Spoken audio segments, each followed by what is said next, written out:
ବାହାରିଲା ପଶ୍ଚିମ ଓଡ଼ିଶାର ଗଣପର୍ବ ନୂଆଖାଇର ଲଗ୍ନ।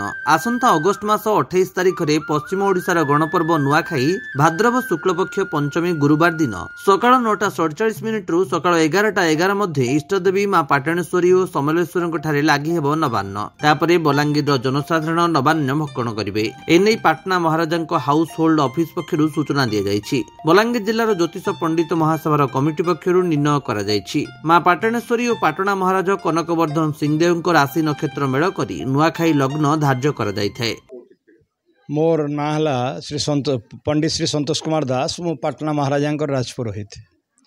चलित वर्ष आमे नवान्न लग्न निर्णायक कमिटी आउ मु समस्ते गोटे सभारे बसीनु 17 तारिख दिन आमर से लग्नटा आमे धार्य करिछु जे सेही शुक्ल पंचमी दिनर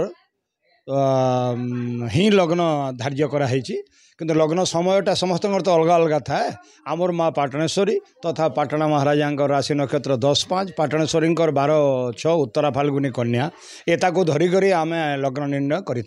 तो चलित वर्ष पाई आसंता भाद्रव शुक्ल पंचमी गुरुवार तारीख 28/8/2025 विशुद्ध तुल लग्ने महेंद्र बेला सकाळ 9:47 रु 11:11 मध्य केवल बलांगीर जिला पाई एटा आम लग्न देइछु।